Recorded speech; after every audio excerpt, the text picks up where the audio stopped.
bom dia. Amém. Glória a Deus, graça e paz. Bom dia quem está aqui nos visitando. Sou o pastor Luciano, pastor mais lindo dessa igreja, segundo a minha esposa. Glória a Deus por isso. Por favor, toque uma canção, que vai ser a canção que quando você tiver o Joaquim, o seu filho no colo, quem que vai ser? Quem que vai ser? O seu filhote? O Bernardinho no colo, ou a Sophie. Bernardinho ou a Sophie? Vamos lá.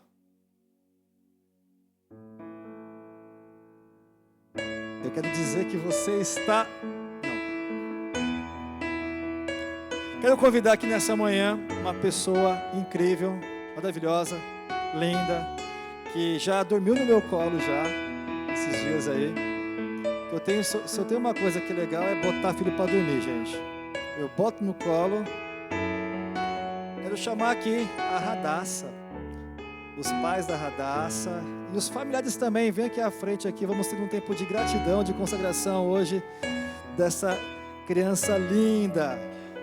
Ó, quando subir aqui já sabe, né, gente?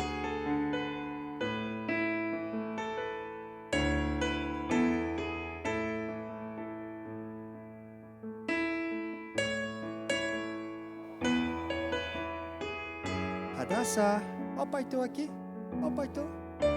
Radassa, ai teu coiteca de cotico do cotô.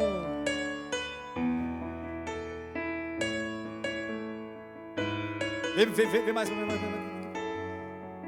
Igão, apresenta a turma. Da direita, bom dia pessoal, graças e paz. Da direita para a esquerda tem a Nete, nossa grande amiga da família. Tem a Bisa Neném, tem a tia Bia, tem o vô Edson, a vó Mara, o vô Elcio, o vô Lene, Pietro, o Sam, o papai e a mamãe. Papai.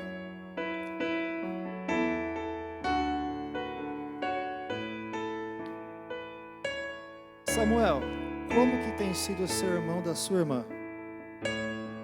Entendi. Como que é ter a Radassa em casa? É legal? É, Você ajuda a trocar fralda? mais ou menos. Por quê? É fedido? Não, Quem em casa cuida mais da Radassa, o papai ou a mamãe?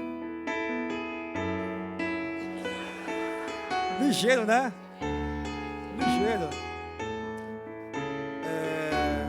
Maná, como é que tem sido aí a Radassa, esse presentão de Deus aí, depois de tantas jornadas e tantas lutas, né, Jé? Fala um pouquinho aí. Falar, eu vou chorar. Graça e paz, irmãos. Bom, a Radassa ela é uma bênção, ela é muito tranquila.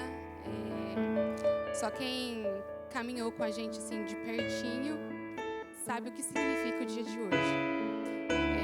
Foi muito difícil chegarmos até aqui, foram muitas provações, muitas lutas. A Radassa realmente ela é um milagre. Escutar, passar pelo que a gente passou e escutar o que nós escutamos do médico. A gente vê que hoje a vida da Radassa ela é um milagre, é um cumprimento da promessa de Deus na nossa vida. O pastor passou pertinho com a gente. Então, assim, a Radassa é a realização do nosso sonho, é a resposta das orações do Samuel. Samuel orava muito, todos os dias. No almoço ele orava pedindo o irmão, na janta ele orava pedindo o irmão. E Deus abençoou a nossa vida com esse presente. Fique de pé, igreja, se você puder. Ah, gente, como é bom ver o presente de Deus, né? Eu acompanhei o Igão e a Jé em algumas jornadas, algumas lágrimas, né? Avós, perdas, mas nós entendemos que Deus tem um propósito em todas as coisas. E o tempo de Jesus é perfeito. Hoje a gente está aqui para celebrar a vida da Radassa, e nós como igreja, a gente vai abençoar a vida dela. Vamos orar e interceder. Como comunidade de fé, a gente vai estar declarando que a Radassa é dessa igreja do Senhor Jesus. Se você puder, impõe as suas mãos aqui na direção da Radassa. Você que é vô, vó, tio, tia, primo, comece a orar. Assim como você oraria pelo seu pequeno, comece a orar agora pedindo pela bênção do Senhor na vida da Radassa. Jesus, obrigado pela Radassa. Ela é um presente do Senhor para nós, Pai. Obrigado porque ela veio no tempo aceitável do Senhor. Obrigado porque ela é um presente dos céus, Pai. E nós declaramos nessa manhã, Pai, como igreja, como corpo do Senhor, todas as sortes de bênção na vida dela, Deus. Nós declaramos saúde na vida dela. Nós declaramos, Pai, uma infância abençoada, Senhor. Nós declaramos uma juventude, uma adolescência nos caminhos do Senhor, Pai. Nós declaramos, Pai, se assim o Senhor permitir, Deus, que já prepare quem vai ser o homem que vai ter ela como esposa, Senhor. Nós declaramos o futuro profissional dela que vai ser uma bênção, ela vai ser um instrumento do Senhor, Pai. Aonde a Radassa coloca das plantas dos pés dela, Senhor, vai ser abençoado, Pai. Nós, como o corpo de Cristo, Pai, dedicamos ela ao Senhor, Pai, e dizemos muito obrigado por esse presente, Pai, que nós vamos cuidá-la junto com os seus pais, Senhor. Diga assim, igreja, Radassa, que nessa manhã e sobre a sua vida, o Senhor te abençoe e te guarde. Que no dia mau da sua jornada, o Senhor levante o seu rosto e que todos os dias, sobre a sua vida, o Senhor te dê a paz. Amém. Amém, Radassa. Vamos aplaudir a Jesus pela Radassa.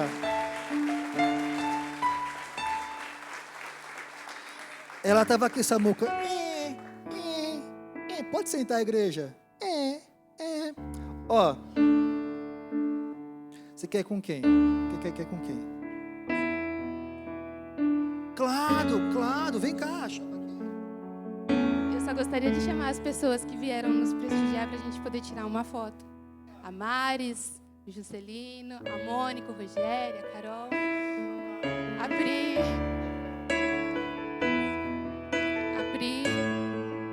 A presença de vocês é muito importante na nossa vida.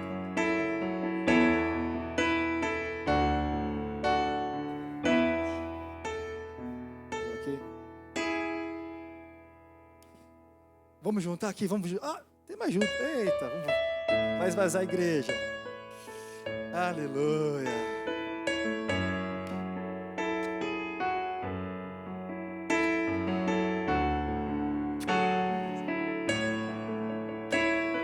Junta aqui.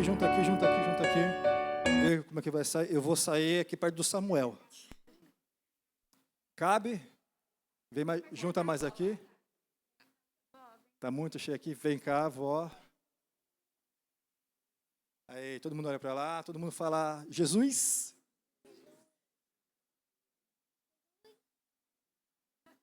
Calma, vai ter mais uma foto. Vamos lá, de novo. Jesus. Amém. Ó, gente, fica aqui um pouquinho, rapidinho. Quero aqui ler para vocês aqui que a Radassa Amaral Trevisan, nascida no dia 11 de agosto de 2025, foi apresentada ao Senhor pelos seus pais Igor e Jéssica, conforme a palavra de Deus, de Lucas 2:22, que diz, a exemplo de Jesus, que completando o seu tempo da purificação deles, de acordo com a lei de Moisés, José e Maria o levaram a Jerusalém para apresentá-lo ao Senhor. Então esse aqui é o certificado que vai ficar guardadinho com vocês. E já vou pedir para a nossa... Alô, direção? Alô? Providencia um também para os avós e um para a Bisa também. Para guardar, né, Bisa? Merece ou não merece? Merece, lógico.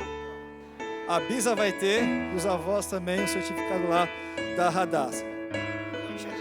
A Bisa é coruja. Quantos netos? Bisnetos? 5, né? 5. 5? É mais ainda? Eita.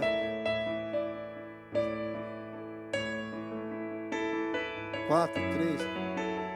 Receba aí os próximos aí. Amém. Aqui, ó, para a Radassa, eu sei que ela já tem. Obrigado, cara. Uma biblinha para a Radassa. A sua Bíblia que a igreja está te dando, tá bom? Que seja para o papai e para o Samuel ler para você toda noite. Beleza? Segura para ela, Samuca. Isso, dá para ela. Isso. Aí, Samuca. E aqui, para a nossa mana Jéssica, tem aqui o pão diário para as mães. 55 reflexões para o seu encorajamento. Sabemos que ser mãe é uma jornada incrível, desafiadora, mas que essa devocional aqui possa abençoar a sua vida hoje e sempre. Amém? Amém. Glória a Deus. Família, obrigado. Mulheres casadas que estão aqui, casadas, façam assim.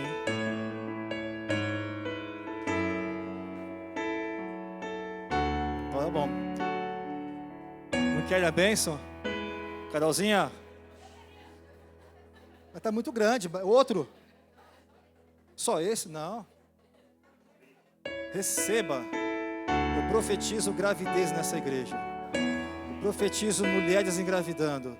Eu vejo aqui o departamento infantil bombando de criança. O berçário cheio de bebê. Todo mundo chorando aqui. Os irmãos, amém, irmãos? Os homens, amém? Amém. Glória a Deus. Igreja, é tão bom sempre apresentar bebê. Dá vontade de ter outro. Mas a vontade passa rapidinho. É só sentir o cheiro da fralda. A Cibele falou que quer mais 2, viu? É, Rica. Estava com o bebezinho no colo ali. Ela falou, nossa, Cibele, tua cara. Eu queria tanto mais um. Ricardo que não quer. Falei, receba agora aí. Ela toma posse. Amém. Queridos, o tema da mensagem de hoje é fé diluída. Esses dias, quando nós postamos a temática, uma pessoa perguntou, pastor, o que é ter uma fé diluída? O que é essa tal de fé diluída?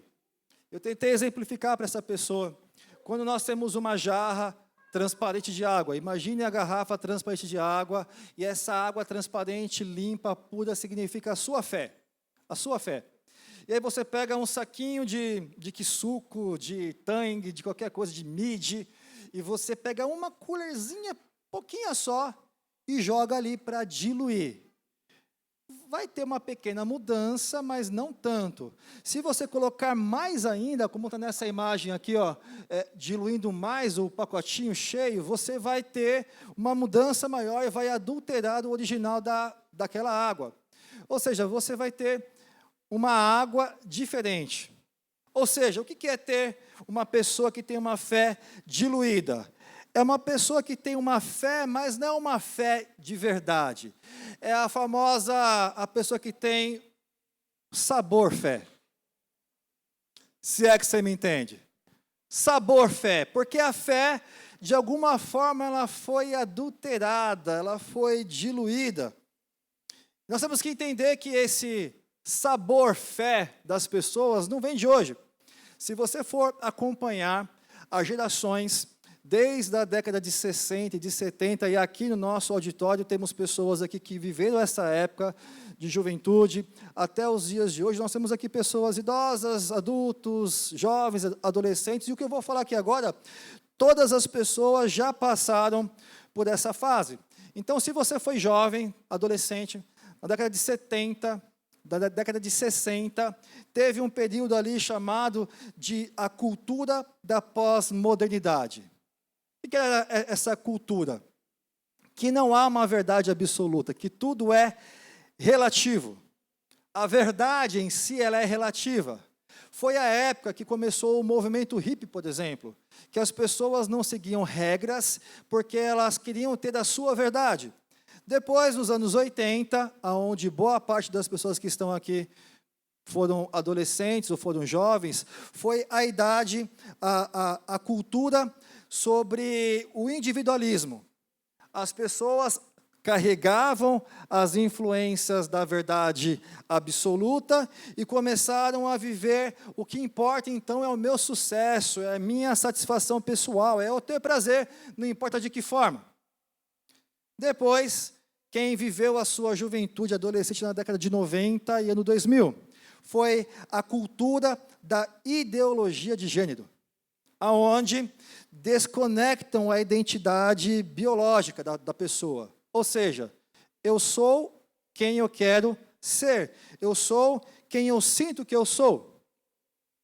E agora, lembra lá atrás, anos 60, 70, não tem verdade absoluta, continua carregando isso, anos 80, cada um busca o seu prazer pessoal e o seu sucesso, década de 90, eu sou o que eu sinto, e agora nós estamos vivendo, de 2010 para cá, uma cultura chamada cultura woke. Talvez os jovens, como eu, estão aqui, vão entender um pouquinho, ou já ouviu falar de cultura woke. Na verdade, essa cultura woke surgiu lá na década de 30, nos Estados Unidos, onde havia a luta contra a segregação racial. Então, era uma luta dos negros contra os seus chefes, contra os seus donos, e woke vem de um apelido da palavra wake, que significa em inglês despertar, acordar. E essa visão voltou nesses últimos tempos, nos últimos 10, 15 anos, com uma luta contra a discriminação de diversas situações que vivemos hoje, nos nossos dias. É uma dinâmica de poder e de identidades coletivas, como raça, como gênero, como orientação sexual ou como orientação política. E, nesse sentido, essa ideia da luta a qualquer preço sobre a sua ideologia, a sua raça ou a sua crença política, trouxe uma nova inquisição no nosso tempo moderno. Porque se você não concorda com aquele grupo específico, aquela comunidade específica, se você não concorda com aquele tipo de partido, você é cancelado. Estamos na cultura do cancelamento. E essa cultura woke, ela tenta entrar na nossa sociedade de diversas maneiras. Se você for ver nos desenhos animados, essa cultura woke, principalmente sobre a ideologia de gênero, ela é muito forte, muito presente. Eu vi uma pesquisa que 40% dos desenhos da Netflix, para criança até 10 anos de idade, tem influência da cultura woke, principalmente na identidade de gênero. Desenhos onde tratam essa questão de homem com homem, mulher com mulher, ou tanto faz, de uma forma muito aberta. E vai inculcando esse conhecimento, essa ideia, e vai diluindo na nossa sociedade. A cultura woke, ela está presente nas empresas. Hoje, existem departamentos específicos nas igrejas, nas empresas, no seu RH, que cuida especificamente de uma questão sobre a questão racial, a questão, principalmente, na questão da comunidade LGBTQIA+, e a igreja, de novo, ó, eu vou chegar na igreja, mas a empresa que não entra nesta agenda, ela fica fora do sistema. Existem normas técnicas do mundo, tal do ESG, que uma das pautas é essa questão. E as empresas que não estão ligadas a esse movimento, ela começa a ser diferenciada. A questão aqui não é ser contra a defesa. A questão de ser contra direitos. A grande questão aqui é você não concordar e, por ter uma posição diferente, você ser excluído, você ser cancelado. Então, não importa o lado que você está, se você é de direita ou de esquerda, se você entende que você, de fato, tem uma ideologia sexual ou não, se você é branco, preto, não importa. A grande questão é, eu não posso usar uma pauta de defesa de uma luta achando que os outros são os meus inimigos e quem for contra mim, não concordar, é contra mim. E o grande problema é que essa cultura woke está entrando sorrateiramente nas igrejas. Ela vem de uma forma muito discreta. E as igrejas estão até vivenciando essa cultura woke. Abra a sua Bíblia na segunda carta de Timóteo. Senta com quem está com Bíblia ou ligue a sua Bíblia. Segunda carta de Timóteo, capítulo 4, versículo de 2 a 5. Paulo está dando uma recomendação a Timóteo, porque naquele tempo, Timóteo estava vivendo num momento de pregação do Evangelho, e Paulo alerta que ali já tinha uma cultura de cancelamento, entre aspas, do cristianismo, uma cultura greco-romana, contra o cristianismo, e Paulo está dando instruções, que naquele tempo que ele estava vivenciando, já havia uma luta de uma cultura contra o evangelho. 2 Timóteo, capítulo 4, versículo de 2 a 5, diz assim a palavra de Deus. Pregue o quê? A palavra. Esteja preparado a tempo e fora de tempo. Corrija, repreenda, encoraja com toda a paciência e ensino. Pois chegará o tempo em que não suportarão a sã doutrina. Ao contrário, segundo os seus próprios desejos, juntarão para si mestres, que lhes digam o que os seus ouvidos, coçando, desejam ouvir. Eles se recusarão a dar ouvidos à verdade, voltando-se para os mitos. Você, Timóteo, porém, seja moderado em tudo. Suporte os sofrimentos. Faça a obra de um evangelista. Cumpra plenamente o seu ministério. Pai, essa é a tua palavra, Deus, muito obrigado por ela. O Senhor é bom, o Senhor é gracioso, e que ela venha nos trazer mudança e transformação hoje, em nome de Jesus. Amém. Da mesma forma que Paulo advertiu Timóteo, naquele tempo haveriam dias difíceis que as pessoas não iam suportar o evangelho, a cultura da época já sinalizava isso. Nós estamos vivendo, a cada geração vivemos esse tipo de perseguição. E hoje nós vivenciamos de uma forma muito clara, porque antigamente era um pouco velado, um pouco escondido. Mas hoje nós vemos que está tudo tão abertamente, aonde as pessoas não estão mais suportando as boas novas, e inclusive ridiculariza a nossa fé. Essa semana o assunto foi carnaval, uma escola de samba, ridicularizando a família tradicional, e especificamente a família tradicional cristã, e vocês acompanharam isso daí, né, nessa semana. Hoje as pessoas, e não é de hoje, porque em anos anteriores, ridicularizaram a fé cristã, Jesus, expondo diversas situações, e está escancarado. Não tem mais respeito. Segunda-feira agora, eu fui com a minha filha, com os meus filhos, no Paço Municipal, a gente foi dar um rolê de skate. Chegando lá, na Marechal Deodoro, na igreja Santa Filomena, sabe? Aquela igrejinha ali, é uma praça. Estava cercada a praça com bandeiras de arco-íris colorida. Centenas de pessoas ali, pulando carnaval na frente da igreja. Falta de respeito tremendo com a comunidade católica. Eles não estão mais nem aí.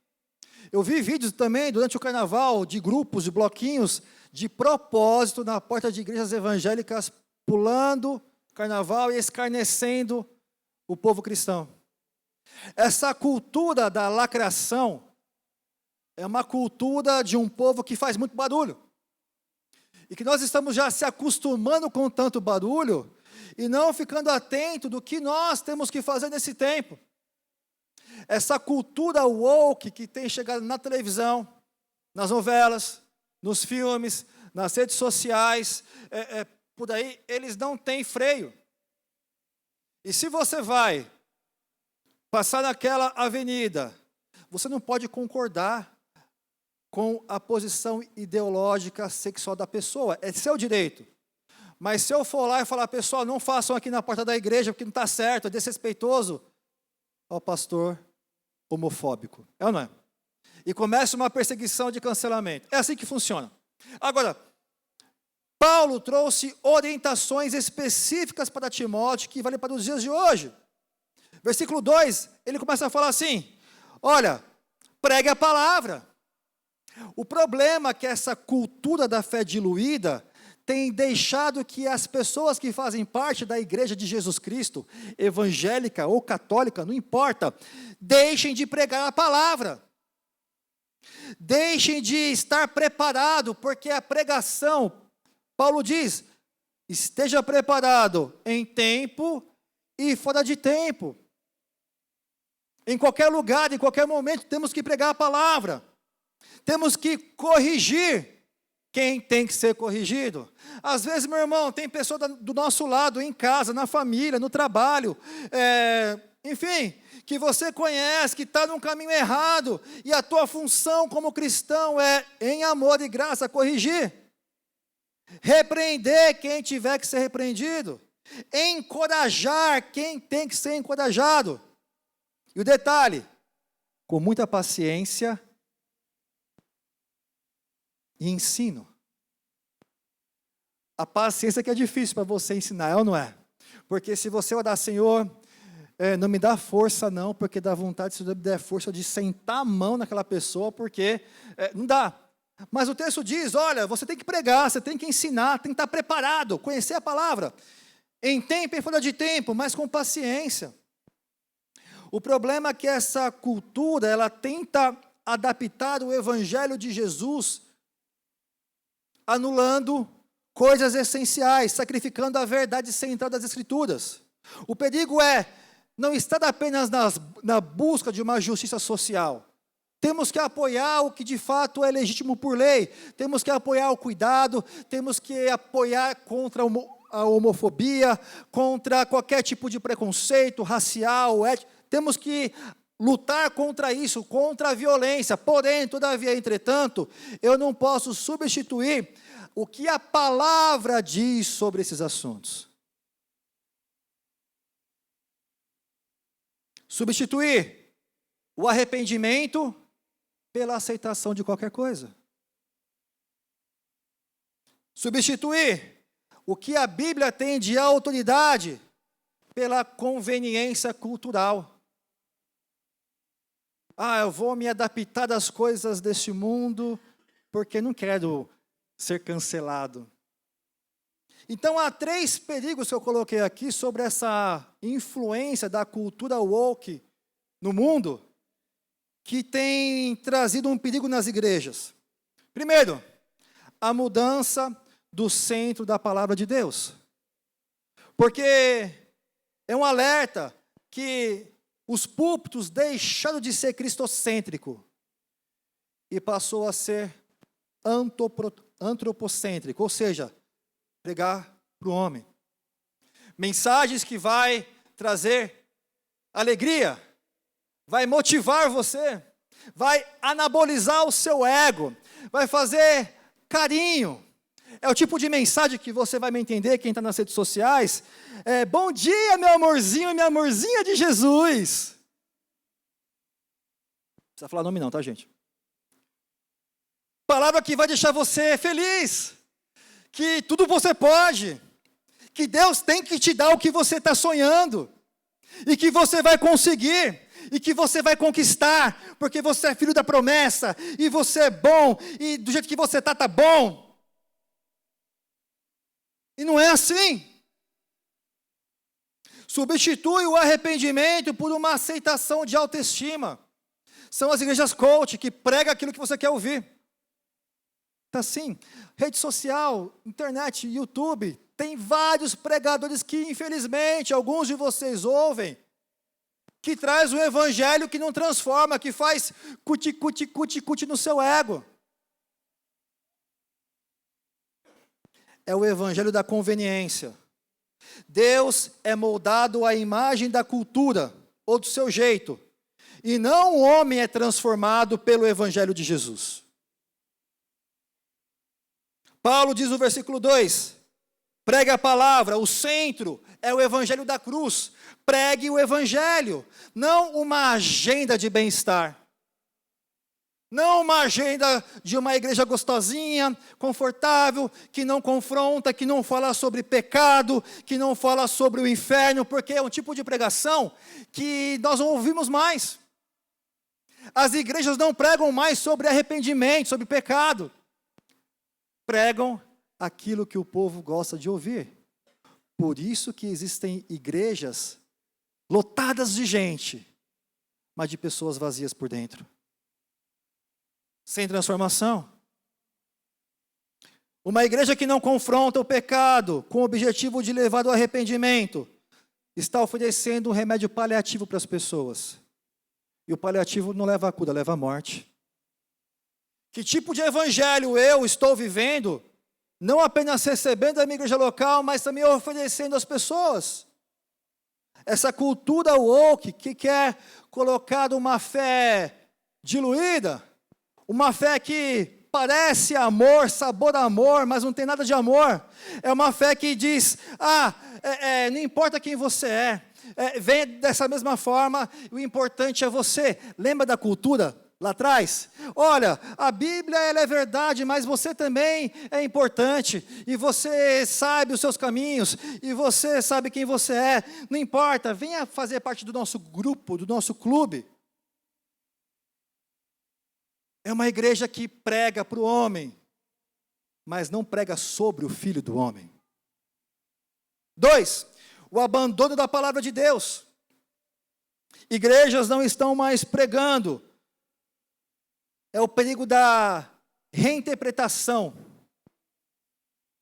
ou dos silenciamentos de alguns textos que vão parecer ser duros demais, ofensivos demais.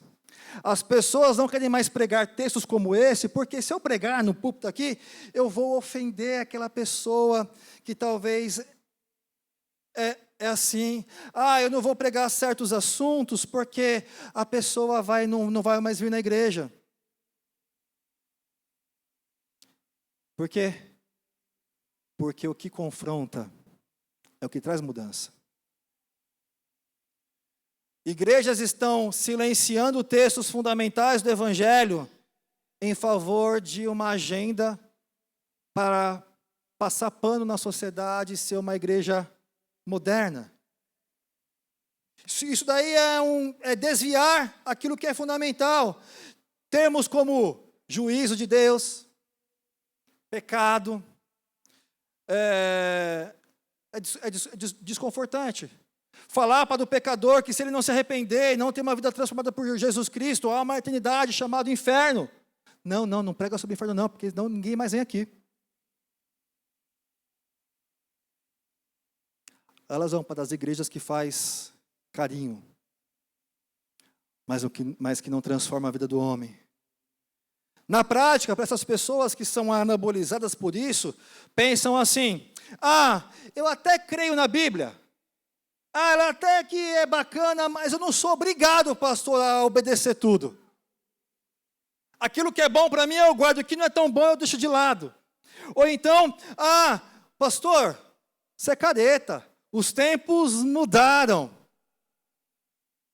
Não é bem assim. Ou então, da mesma forma que eu vejo aquela frase, meu corpo, minhas regras, minha interpretação, minhas regras, pastor.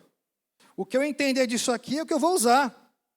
Ou então, pastor, você está falando um monte de coisa aí. O importante é Deus me ama do jeito que eu sou. Esse é um grande perigo do cristianismo. Deus não te ama do jeito que você é, meu irmão. Não.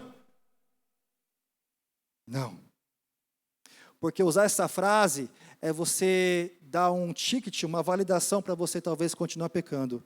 Porque Deus me ama a si mesmo. Entendeu? Eu posso continuar pecando e Deus me ama a si mesmo. Eu posso continuar errado.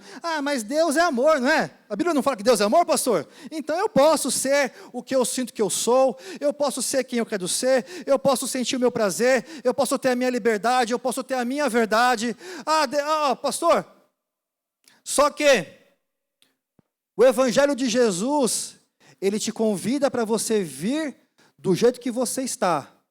Mas quando você conhece o Evangelho de Jesus, você não permanece mais da maneira que você era. Amém, igreja? Eis que quem está em Cristo,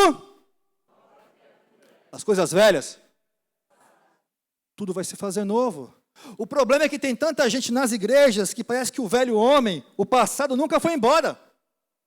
É conveniente ser sobre a percepção que Deus me ama do jeito que eu sou. Eu não preciso mudar, não. Meu irmão, se a sua teologia tem que ser moldada para caber na tua vida, isso não é Evangelho de Jesus.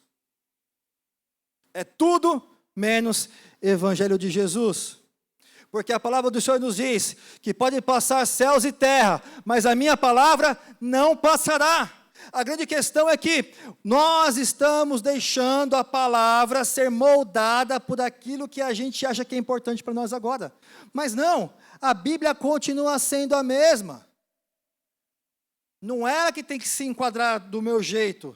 É eu que tenho que ser formado e moldado por aquilo que a palavra me ensina. Amém, igreja? 3. A substituição da obediência por algo novo. Irmãos, nós não precisamos de uma teologia nova, de um modismo. Nós precisamos obedecer aquilo que já foi ensinado. Tem gente que busca algo novo, um pregador novo, uma igreja diferente, uma forma de interpretar a Bíblia, de reinventar a Bíblia. Não. Nós temos a dificuldade de obedecer o que já foi escrito.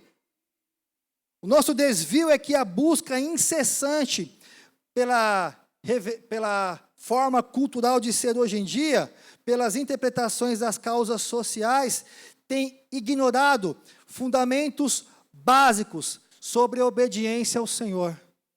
Porque a cultura woke, você não precisa ser obediente. Você não precisa seguir uma regra. Cada um é livre. Mas o Evangelho de Jesus, ele tem regras também.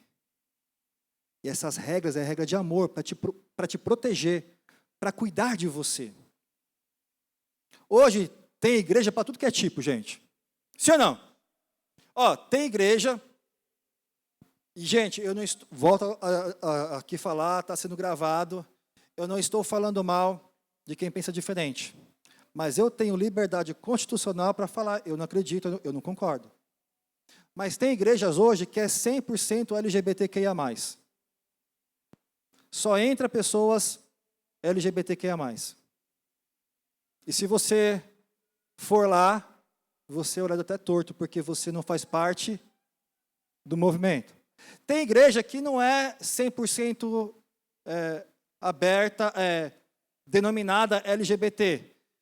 Mas tem igrejas reformadas até. Tem igreja que eu segui há pouco tempo atrás, que os pastores, os líderes, eram inspirações para mim. Mas que em favor de uma agenda, começou a aceitar as pessoas, e nós aceitamos, você quer entrar aqui, quer participar da celebração? Amém. Mas para trabalhar, para pregar, para servir, pessoas que, no nosso entender, continuam numa prática pecaminosa. Essas igrejas que eu antes seguia, já estão abertas para isso. Pastor, não é falta de amor? Não é falta de amor, não. Mas a aceitação de uma agenda não é bíblico. Esses dias eu vi um vídeo na internet de um casal de 2 meninos, 2 rapazes, né?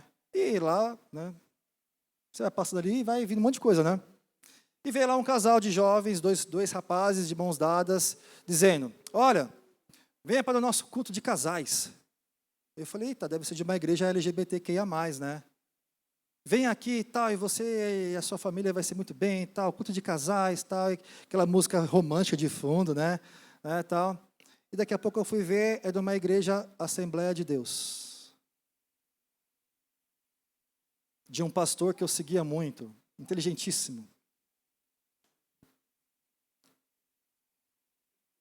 Mas eu tenho que aceitar esse público. Porque em muitos casos, eu não estou aceitando essas pessoas porque eu concordo, mas que é uma comunidade que financeiramente vai ajudar a manter a igreja. Tem igrejas que quem é de direita não aceita quem é de esquerda. Tem igreja que quem é de esquerda não aguenta quem é de direita. E é uma politização, uma briga, que nos faz ter uma fé diluída. Tem igrejas que, mais nos Estados Unidos, que é só a igreja de negão, de negros.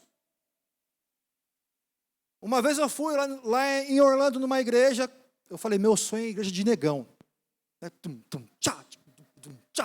Vi aqueles negócios de filme, né?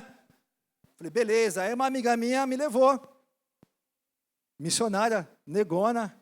Vamos lá, Lu. Lu, você quer ir numa igreja de negão mesmo? Quero. Cheguei lá. Já estava lá já.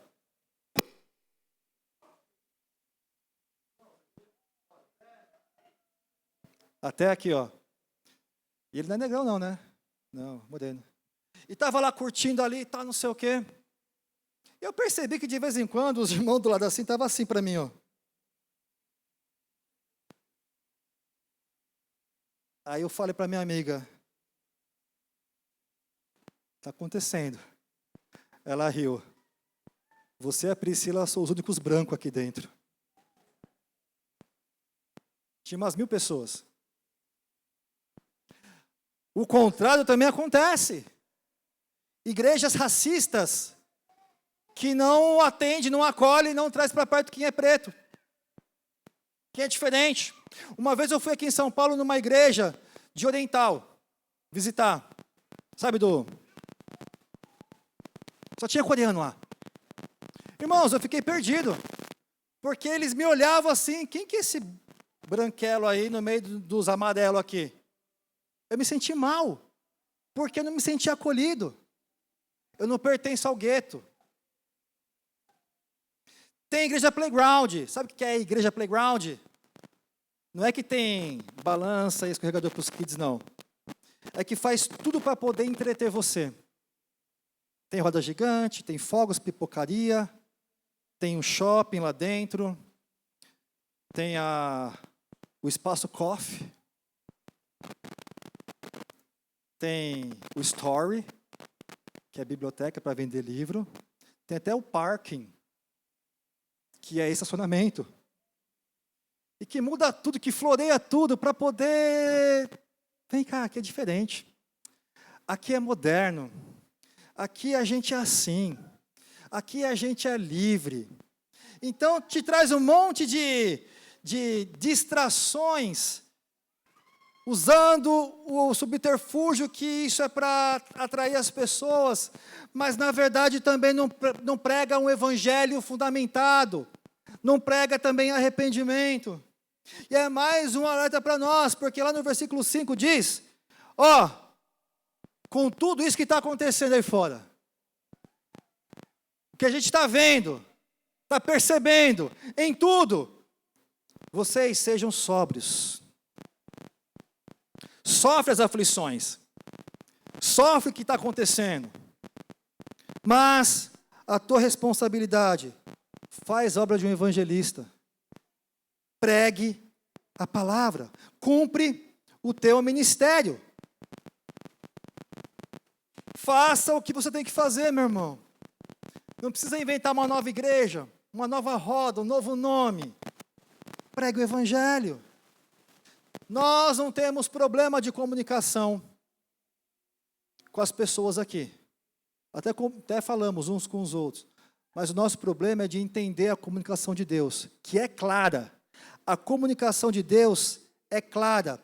O problema é que nós não queremos ouvir, talvez desobedecer ou moldar com as coisas deste mundo. Romanos capítulo 12 diz, olha igreja, não se conformem com as coisas deste mundo. Não se conforme do que está acontecendo aí. Não se conforma com o carnaval que está acontecendo. Não se conforme com os tipos de igrejas que tem por aí. Não se conforme com isso. Não ache normal. Não ache normal o que está acontecendo no país com as politicagens, com o STF. Não se conforma. Mas antes, aleluia, renove a sua mente. E a renovação da sua mente vai vir, meu irmão, através da palavra de Deus, que continua sendo palavra de Deus, amém? Renova a sua mente para que você possa experimentar a boa, agradável e a perfeita vontade de Deus. A transformação real não é por mais informações, meus irmãos. Que informação tem demais, sim ou não? Tem muita informação, mas é viver o que de fato a palavra nos ensina. E como IBVE, Deus nos ensina, ame, acolhe e influencia pessoas, de modo que de fato elas conheçam o verdadeiro amor de Jesus. Uma igreja onde as pessoas estão bebendo de uma fonte woke, pode até ser culturalmente relevante na cidade, pode até ser grande, pode ser diferente, mas espiritualmente é estéril, porque não está conduzindo as pessoas ao verdadeiro arrependimento e à cruz de Cristo. Nós, igreja, temos que permanecer firmes na palavra. A palavra do Senhor nos diz, no livro de Hebreus, capítulo 4. Abra a sua Bíblia, por favor.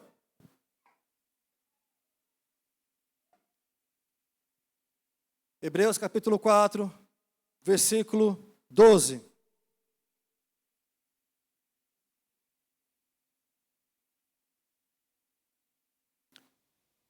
Hebreus capítulo 4, versículo 12, diz assim a palavra de Deus. Quem achou, diga amém. Amém. Porque a palavra de Deus, ela é viva e eficaz, e mais penetrante do que qualquer espada de 2 gumes. Ela é apta para discernir os pensamentos e as intenções do coração do homem. Olha para mim aqui, igreja. A palavra de Deus continua sendo palavra de Deus. Ela é poderosa, ela traz vida, ela traz transformação. Ela tem o poder de penetrar onde o homem não penetra, lá dentro do nosso âmago, da nossa alma. E ela é poderosa para discernir os pensamentos, o que está certo, o que está errado, o que tem que mudar, as intenções do nosso coração. Meu irmão, não tente com a sua própria força converter qualquer pessoa da sociedade. A tua função não é converter ninguém. A tua função é pregar o evangelho que transforma e que liberta. E quem vai convencer é o Espírito Santo. Ele que vai discernir, ele que vai moldar. A Bíblia diz: conhecereis a verdade, e a verdade vos libertará. A tua função é anunciar a verdade. A sua função é expor ao ridículo desse mundo woke, se for necessário, por amor a Jesus. É você pregar a palavra que transforma e que anuncia que há um Deus maravilhoso, um único Deus, que não divide a sua glória com ninguém, que não se molda às coisas deste mundo, mas é o mesmo Deus que está nos trazendo uma esperança viva. É um Deus que nos aponta a uma eternidade. Nenhuma cultura passada ou atual, ou as que virão, tem o poder de trazer a transformação de um homem e levá-lo a conhecê-lo, Jesus, na eternidade. Nenhuma cultura substitui o que a palavra de Deus nos ensina. E há uma eternidade com Jesus, e há um tempo de urgência, igreja, de você viver e pregar a palavra. Não ter mais uma fé, sabor fé. Não ser mais um crente, sabor crente. Mas de verdade, viver o evangelho na sua prática, no seu testemunho. E através da sua vida, da sua fala e da palavra que você vai buscar, pessoas conhecerão a Jesus e vão ser transformadas e libertas e restauradas e vão ganhar uma eternidade com Jesus. Hoje pela manhã a irmã Ivete, mais de 90 anos, subiu a escada aqui falando no gabinete, e ela subiu bem, sem ficar cansada, e bati um papo com ela ali e tal. Falou: pastor, eu tenho uma irmã de 80 e poucos anos, ela está bem doente, andando com cilindro, mas eu evangelizei ela, pastor, por tantos anos e tantos anos. Ela se converteu e ela quer se batizar, pastor. Você pode batizar ela, pastor? Eu falei: posso, meu irmão. Quando que vai ser o próximo batismo? Eu falei: irmã, aqui na igreja vai ser só em agosto. Tivemos aqui há um mês atrás. Pastor, não sei se vai dar tempo não. Vamos fazer o seguinte, né, irmã? Semana que vem, quarta ou quinta ou sábado, traz ela aqui. Me fala o dia. Vamos batizar ela. Mas uma mulher de 90 anos, que está pregando o evangelho. Ela falou que esses dias ela foi no Joninho nessa semana. Ela falou: pastor, tantas pessoas eu levei para Jesus nessa igreja. Eu estou aqui já há 50 anos também. E quantas pessoas eu falei de Jesus. Algumas estão com Jesus, outras não tem igreja nenhuma. Algumas casaram. Eu encontrei com uma família esses dias. Falou: olha, irmã Ivete, foi através da sua vida que eu conheci a Jesus. Hoje eu estou com a minha família servindo a Deus em tal igreja. E ela contou de uma forma assim, sabe, tão feliz. Mais de 90 anos. Não vivendo uma fé diluída, mas uma fé que salva, que cura e que liberta. Que eu e você, fique de pé, que eu e você possamos nessa manhã repensar de que forma que eu estou sendo um cristão, de que forma que a minha fé de fato transforma o meu coração. Talvez você está aqui nessa manhã e parou para pensar: Deus, eu tenho que ser moldado pelo Senhor. Talvez a minha fé está se moldando nas coisas deste mundo e eu não estou fundamentado na palavra de Deus.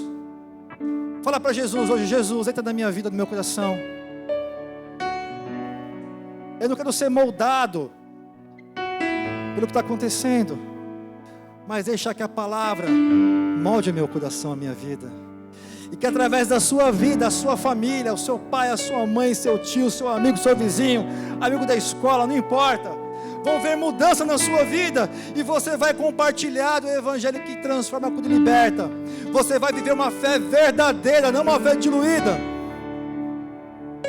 Feche seus olhos em nome de Jesus. Pai, que nessa manhã o nosso coração entenda a Tua palavra, Jesus.